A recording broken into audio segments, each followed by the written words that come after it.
سلامونه وخت مو په خیر د زیرو نیوز څلرویشت سپورټي خبرونو ته ښه راغلاست. یکشنبه د 1405 هجري لمریز کال د غویي شلمه او د 2026 زیږدیز کال د مې 10 ده. مننه چې له موږ سره یاست. زموږ پاڼې هرومرو خوښې کړئ. لومړی خبر دا چې د افغانستان د آزادو سیالیو لوبغاړي واحد ژوند په FNC سازمان کې له خپل ارجنټایني سیال سټار پولیس څخه ماتې وخوړله. دغه ستره سیالي چې په 3 راونډونو کې ترتیب شوې، واحد ژوند په لومړي راونډ کې خپل سیال ته تسلیم شو او لوبه یې وبایلله. دا لوبه په کړواسیا کې وشوه.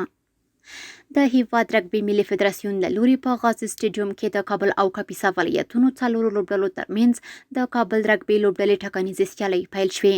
په دغو سیالیو کې له کابل څخه آریانا، خراسان او افغان کینګ لوبډلو او د کاپیسا یوې لوبډلې ګډون کړی دی چې په پایله کې 12 ورزشکاران د کابل رګبي لوبډلې ته وټاکل شي. د خوست علي شیر لوبډلې د پکتیا جاني خیل ولسوالۍ کرکټ سیالیو اتلولي وګټله. د پکتیا ولایت په جاني خیل ولسوالۍ کې چې څه موده وړاندې د 2 شپېته لوبډلو ترمنځ د ځوانانو جام په نوم 10 ورځې کرکټ سیالۍ پیل شوې وې، د علي شیر لوبډلې په اتلولۍ پای ته ورسېدې. او د نړیوال سپورټ له ډګره وروستی خبر همدا چې د راشد خان غوره توپ اچونې پر مټ ګجرات اومه بریا خپله کړه.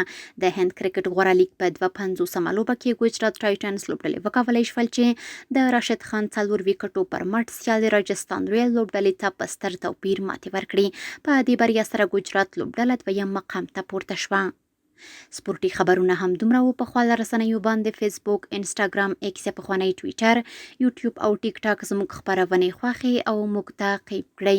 ادرس یې 0 نیوز 24 تر سبنۍ خبرونې. د الله پامان.